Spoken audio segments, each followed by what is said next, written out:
Hi hello welcome back to my channel. അപ്പോൾ ഇന്ന് നമുക്ക് ഒരു പഴവും ഗോതമ്പൊടിയും വെച്ചിട്ട് നല്ല സിമ്പിളായിട്ടുള്ള ഒരു ഈവനിങ് സ്നാക്ക് എങ്ങനെ റെഡിയാക്കി എടുക്കാൻ നോക്കിയാലോ. നല്ല ടേസ്റ്റി ആയിട്ടും നമുക്ക് ഹെൽത്തി ആയിട്ട് ഉണ്ടാക്കിയെടുക്കാൻ വേണ്ടി പറ്റുന്ന നല്ല സിമ്പിളായിട്ടുള്ള റെസിപ്പി ആട്ടോ. അപ്പോൾ ട്രൈ ചെയ്തൊക്കെ തരുന്നുണ്ടെങ്കിൽ ഉറപ്പായി ട്രൈ ചെയ്തൊക്കെ ഇഷ്ടമായി ലൈക്ക് ചെയ്യാൻ സബ്സ്ക്രൈബ് ചെയ്യാനും മറക്കരുത്. നമുക്ക് വീട്ടിലോട്ട് പോകാം. അപ്പോൾ നമുക്കിതാ ഒരു പാത്രത്തിലേക്ക് ഒരു നേന്ത്രപ്പഴം തൊലിയൊക്കെ കളഞ്ഞിട്ട് ഇതുപോലൊന്ന് കട്ട് ചെയ്തിട്ട് ഇട്ട് കൊടുക്കുക. അപ്പോൾ നല്ല പഴുത്ത പഴമാണെങ്കിൽ അത്രയും നല്ലതാണ്. പഴം എടുക്കുന്ന സമയത്ത് പഴുത്ത പഴം തന്നെ എടുക്കാൻ വേണ്ടി ശ്രദ്ധിക്കുക. ഇനി ഇതിലേക്ക് നമുക്കൊരു 1/2 കപ്പ് ഗോതമ്പൊടി ഇട്ട് കൊടുക്കുക. അതിൻ്റെ കൂടെ തന്നെ നമ്മൾ ഗോതമ്പൊടി എടുത്ത അതേ അളവിൽ തന്നെ തേങ്ങ ചിരവിയതും കൂടി ചേർത്ത് കൊടുക്കുക കേട്ടോ. ഇനി ഇതിലേക്ക് നമുക്ക് ഒരു ഏലക്കായ ഇട്ട് കൊടുക്കാം. 1-2 ആയാലും കുഴപ്പമൊന്നുമില്ലേ. ഇതിലേക്ക് നമുക്കൊരു 1/4 ടീസ്പൂൺ ഉപ്പിട്ട് കൊടുക്കാം. അതിന് കൂടെ തന്നെ 1 ടേബിൾ സ്പൂണോളം പഞ്ചസാര ചേർത്ത് കൊടുക്കുക കേട്ടോ. അപ്പോൾ നിങ്ങൾക്ക് കുറച്ച് അധികം മധുരമൊക്കെ ഇഷ്ടമുള്ളവരാണെന്നുണ്ടെങ്കിൽ 1.5 ടേബിൾ സ്പൂണൊക്കെ ചേർത്ത് കൊടുക്കുക. അപ്പോൾ ഞാനിപ്പോൾ ഇതിലേക്ക് 1 ടേബിൾ സ്പൂൺ മാത്രമേ ചേർത്ത് കൊടുത്തിട്ടുള്ളൂ. ഇതിലേക്ക് നമുക്ക് കുറച്ച് വെള്ളം ഒഴിച്ച് കൊടുത്തിട്ട് ഒന്ന് ഇതുപോലെ ഇങ്ങനെ മിക്സ് ആക്കി എടുക്കുക. ഒരുമിച്ച് ഒരുപാട് വെള്ളം ഒഴിക്കണ്ട, കുറച്ച് വെള്ളം ആദ്യം ഒഴിച്ച് കൊടുത്തിട്ട് ഒന്ന് മിക്സാക്കി എടുത്താൽ മതി കേട്ടോ. അപ്പോൾ മൊത്തത്തിൽ ഞാനിപ്പോൾ ഇതിലേക്ക് ഒരു 1/4 കപ്പ് വെള്ളം ഒഴിച്ച് കൊടുത്തിട്ടുണ്ട്. എന്നിട്ട് ഇതുപോലെ ഒന്ന് നന്നായിട്ട് മിക്സ് ആക്കിയിട്ട് എടുക്കാം. അപ്പോൾ നമ്മൾ ഇതിലേക്ക് ചേർത്തിട്ടുള്ള വെള്ളമൊക്കെ കറക്റ്റ് ആട്ടോ. 1/4 കപ്പ് വെള്ളം മാത്രം മതിയാവും. ഇനി നമുക്കിത് മിക്സിയുടെ ജാറിലേക്ക് മാറ്റി കൊടുത്തിട്ട് നന്നായിട്ട് അരച്ചെടുക്കാം കേട്ടോ.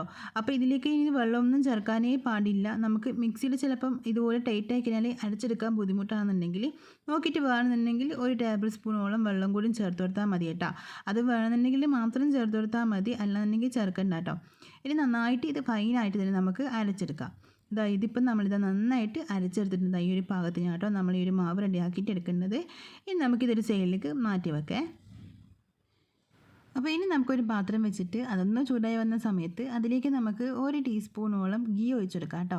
ഇനി ഗീ വേണ്ട, നിങ്ങൾക്ക് ഓയിൽ മതി എന്നുണ്ടെങ്കിൽ ഓയിൽ എടുക്കാം. പക്ഷെ നമ്മൾ ഗീ ഉപയോഗിച്ചിട്ട് ചെയ്യുന്ന ആ ഒരു ടേസ്റ്റ് ഇതിന് കിട്ടില്ല കേട്ടോ. അപ്പോൾ ഗീ ഇന്ന് ചൂടായി വന്നതിന് ശേഷം നമ്മൾ അതിലേക്ക് കുറച്ച് തേങ്ങാക്കൊത്തിട്ട് കൊടുക്കുന്നുണ്ട്. എന്നിട്ട് ഒന്ന് കളർ മാറ്റിയെടുക്കുക. നന്നായിട്ട് ബ്രൗൺ കളറാക്കിയിട്ട് എടുക്കണ്ട, ഒന്ന് കളറൊന്ന് മാറി വന്നാൽ മാത്രം മതി കേട്ടോ. അതിന് ശേഷം നമ്മൾ ഇത് അരച്ച് വെച്ചിട്ടുള്ള നമ്മുടെ തേങ്ങയുടെയും ആ ഒരു ഗോതമ്പൊടി മിക്സ് ഉണ്ടല്ലോ, അത് ഇതിലേക്ക് അങ്ങ് ഇട്ട് കൊടുത്തിട്ട് ഒന്ന് ലോ ഫ്ലെയിമിലേക്ക് മാറ്റി കൊടുക്കുക. നന്നായിട്ട് ഇളക്കിക്കൊണ്ടേ നിൽക്കുക കേട്ടോ, കൈ എടുക്കാതെ ഇളക്കിക്കൊണ്ടേ നിൽക്കുക. അപ്പോൾ നിങ്ങൾക്ക് ഗീ ഒക്കെ ഒരുപാട് ഇഷ്ടമെന്നുണ്ടെങ്കിൽ 1-2 ടേബിൾ സ്പൂണും കൂടിയും ചേർത്ത് കൊടുക്കുക കേട്ടോ ഈ ഒരു സമയത്ത്. അപ്പോൾ ഞാനിപ്പോൾ അധികം ഗീ ഒന്നും ഇല്ലാതെ നമ്മൾ കുറച്ചുകൂടി ഒന്ന് ഹെൽത്തി ആയിട്ട് ഉണ്ടാക്കിയെടുക്കുന്നതാണ്. നന്നായിട്ട് ലോ ഫ്ലെയിമിലേക്ക് ഇട്ട് കൊടുത്തിട്ട് ഇതുപോലെ ഇങ്ങനെ ഇളക്കിക്കൊണ്ടേ നിൽക്കുക. അപ്പോൾ ഈ ഗോതമ്പൊടിയൊക്കെ ഒന്ന് വെന്ത് ആ ഒരു പഴമൊക്കെ ഒന്ന് കുക്കായിട്ട് വന്നു കഴിഞ്ഞാൽ നല്ലൊരു സ്മെല്ലൊക്കെ വരും. ആ ഒരു സമയത്ത് നമുക്ക് ഫ്ലെയിം അങ്ങ് ഓഫാക്കി കൊടുക്കാം. അപ്പോൾ ഈ ഒരു സമയത്ത് ലോ ഫ്ലെയിമിലേക്ക് തന്നെ ഇട്ട് കൊടുക്കണം കേട്ടോ. ഫുൾ ഫ്ലെയിമിലോ മീഡിയം ടു ലോ ഫ്ലെയിമിലൊന്നും ആക്കി കൊടുക്കാൻ പാടില്ല. ലോ ഫ്ലെയിമിൽ തന്നെ വെച്ച് കൊടുത്തിട്ട് നന്നായിട്ട് ഇതുപോലെ ഇങ്ങനെ ഇളക്കിക്കൊണ്ടേ നിൽക്കുക കേട്ടോ. ഇളക്കി എടുത്തതിന് ശേഷം അതൊന്ന് കുറുക്കി നല്ല ടൈറ്റായിട്ട് പാത്രത്തിൽ നിന്ന് വിട്ട് വരുന്ന ആ ഒരു പരുവത്തിലാവും. ആ ഗോതമ്പൊടിയും പഴമൊക്കെ നന്നായിട്ട് കുക്കായിട്ട് വന്നു കഴിഞ്ഞാൽ ആ ഒരു സ്മെല്ലും കൂടി വന്നു കഴിഞ്ഞാൽ നമുക്ക് ഫ്ലെയിം അങ്ങ് ഓഫ് ചെയ്തിട്ട് വേറൊരു പാത്രത്തിലേക്ക് ആ ഒരു സമയത്ത് മാറ്റി കൊടുക്കാം കേട്ടോ. അപ്പോൾ പെട്ടെന്ന് ഇതുപോലെ ഇങ്ങനെ ആയി കിട്ടിയിട്ടുണ്ട്. ഒരുപാട് സമയം എടുത്തിട്ടില്ല. ഈ ഒരു പരുവത്തിലാട്ടോ നമുക്കിത് റെഡിയാക്കി എടുക്കേണ്ടത്. ഇപ്പം നമ്മൾ ഗോതമ്പൊടിയും പഴമൊക്കെ നന്നായിട്ട് കുക്കായിട്ട് അതിൻ്റെ കളറൊക്കെ അങ്ങ് മാറി വന്നിട്ടുണ്ട് കേട്ടോ. ഈ ഒരു സമയത്ത് ഇനി നമുക്ക് ഫ്ലെയിം ഓഫ് ചെയ്തിട്ട് വേറൊരു പാത്രത്തിലേക്ക് മാറ്റി കൊടുക്കാം. ഇനി ഒരുപാട് അങ്ങ് കുക്ക് ചെയ്തിട്ട് എടുക്കേണ്ട ആവശ്യമില്ല. അങ്ങനെ ആകുമ്പോൾ നമുക്കിത് ഒരു പാത്രത്തിലേക്ക് മാറ്റി കൊടുത്തിട്ട് നമുക്ക് ഷേപ്പ് ചെയ്തെടുക്കാൻ കുറച്ച് ബുദ്ധിമുട്ടാട്ടോ ഉണ്ടാകും. അതുകൊണ്ട് തന്നെ ഈ ഒരു സമയത്ത് തന്നെ ഫ്ലെയിം അങ്ങ് ഓഫാക്കി കൊടുക്കാം. എന്നിട്ട് നമുക്ക് വേറൊരു പാത്രത്തിലേക്ക് മാറ്റി കൊടുക്കാം. അപ്പോൾ ഞാനിപ്പോൾ ഈ ഒരു പാത്രത്തിലാണ് ഇതൊന്ന് സെറ്റ് ചെയ്തിട്ട് എടുക്കുന്നത്. അതുകൊണ്ട് തന്നെ അതിൻ്റെ മുകളിലേക്ക് കുറച്ച് തേങ്ങ ഇട്ട് കൊടുക്കുന്നുണ്ട്. നിങ്ങൾക്ക് വേണമെന്നുണ്ടെങ്കിൽ അണ്ടിപ്പരിപ്പ് മുന്തിരിയൊക്കെ വാർത്തിട്ട് ഈ ഒരു സമയത്ത് ഇതിൻ്റെ മുകളിലേക്ക് ഇട്ട് കൊടുക്കാം കേട്ടോ. ഇനി നമുക്കിത് ഇതിലേക്ക് നമ്മൾ ഉണ്ടാക്കി വെച്ചിട്ട് ഇട്ട് കൊടുക്കുന്നുണ്ട്. എന്നിട്ട് ഈ സ്പൂൺ ഒന്ന് മാറ്റി വെച്ചിട്ട് നമുക്ക് കുറച്ച് ചെറിയൊരു സ്പൂൺ എടുക്കാം കേട്ടോ. എന്നിട്ട് അതിലേക്ക് നമ്മൾ ആ ഒരു അടിഭാഗത്തായിട്ട് നമ്മളിതൊന്ന് ഷേപ്പാക്കി എടുക്കാൻ വേണ്ടിയിട്ട് എടുക്കുന്ന ആ ഒരു സ്പൂണിൻ്റെ അടിഭാഗത്തായിട്ട് കുറച്ച് ഗീയോ വെളിച്ചെണ്ണയോ ഓയിലോ ആക്കി കൊടുത്തതിന് ശേഷം നമുക്ക് ഇതുപോലെ ഇങ്ങനെ ആക്കി കൊടുക്കുമ്പോൾ പെട്ടെന്ന് ഇതുപോലെ ഇങ്ങനെ സെറ്റാക്കി എടുക്കാൻ വേണ്ടി പറ്റും കേട്ടോ. അതൊന്ന് ഒട്ടിപ്പിടിക്കുന്നുണ്ടെങ്കിൽ വീണ്ടും കുറച്ചുകൂടി ഒന്ന് അതിലേക്ക് ഗീയോ ഓയിലോ ആക്കി കൊടുക്കാം. അതിനുശേഷം നന്നായിട്ട് ഇതുപോലെ ഇങ്ങനെ ആക്കി കൊടുക്കുന്ന സമയത്ത് നല്ല അടിപൊളിയായിട്ട് നമുക്കിത് പെട്ടെന്ന് തന്നെ ചെയ്തിട്ടെടുക്കാൻ വേണ്ടി പറ്റും കേട്ടോ. ഒരുപാട് സമയമൊന്നും എടുക്കുന്നില്ല, പെട്ടെന്ന് തന്നെ ആയി കിട്ടും. ഇനി നമ്മളിപ്പോൾ ആ ഒരു സ്പൂൺ വെച്ചിട്ട് തന്നെ ചെയ്യുന്നതാണെന്നുണ്ടെങ്കിൽ നമുക്കിതിങ്ങനെ ഷേപ്പാക്കിയിട്ട് പെട്ടെന്ന് ആക്കിയെടുക്കാൻ പറ്റില്ല കേട്ടോ. നമ്മൾ ആ ഒരു സ്പൂണിൽ തന്നെ ഇതിങ്ങനെ പറ്റി പിടിക്കും. അപ്പോൾ അതുകൊണ്ട് തന്നെ ഇതുപോലെ കുറച്ച് ഗീയോ ഓയിലോ വെളിച്ചെണ്ണയോ ആക്കി കൊടുത്തിട്ട് ചെയ്തെടുക്കുമ്പോൾ നമുക്കിത് സിമ്പിളായിട്ട് തന്നെ പെട്ടെന്ന് തന്നെ ആക്കിയെടുക്കാൻ വേണ്ടി പറ്റും കേട്ടോ.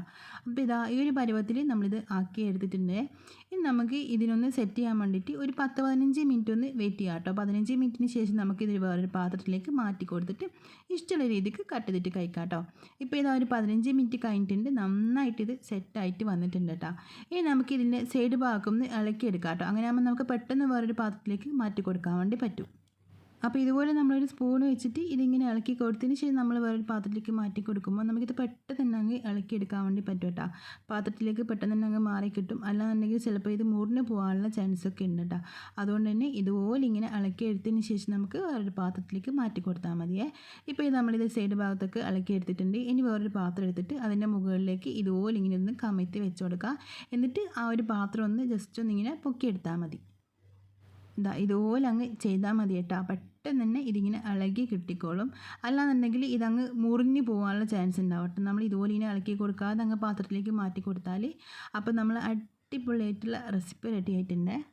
അപ്പോൾ വൈകുന്നേരം നമുക്ക് ചായയുടെ കൂടെയൊക്കെ പെട്ടെന്ന് ഉണ്ടാക്കിയെടുക്കാൻ വേണ്ടി പറ്റുന്ന നല്ല ഹെൽത്തി ആയിട്ടുള്ള റെസിപ്പി ആട്ടോ. കുട്ടികളൊക്കെ വൈകുന്നേരം സ്കൂളിൽ നിന്ന് വരുന്ന സമയത്തൊക്കെ നമുക്ക് കൊടുക്കാൻ വേണ്ടി പറ്റുന്ന നല്ല സിമ്പിളും ടേസ്റ്റി ആയിട്ടും ഹെൽത്തി ആയിട്ടും ഉണ്ടാക്കിയെടുക്കാൻ വേണ്ടി പറ്റുന്ന നല്ലൊരു റെസിപ്പിയും കൂടി ആട്ടോ. അപ്പോൾ ഇതുവരെ നിങ്ങൾ ഇതുപോലെ ഒന്ന് ട്രൈ ചെയ്ത് നോക്കിയിട്ടില്ലെങ്കിൽ ഉറപ്പായി ഒന്ന് ട്രൈ ചെയ്ത് നോക്കുക. നിങ്ങൾക്ക് എന്തായാലും ഇത് ഇഷ്ടമാവേ. അപ്പോൾ ട്രൈ ചെയ്ത് നോക്കിയിട്ട് ഇഷ്ടമായി കഴിഞ്ഞാൽ ലൈക്ക് ചെയ്യാനും സബ്സ്ക്രൈബ് ചെയ്യാനും ഷെയർ ചെയ്യാനും കമൻറ്റ് ചെയ്യാനും ഒന്നും മറക്കരുത് കേട്ടോ. അപ്പോൾ നമുക്ക് മറ്റൊരു നല്ലൊരു വീഡിയോ ആയിട്ട് പിന്നെ കാണാം. ബൈ. Thank you.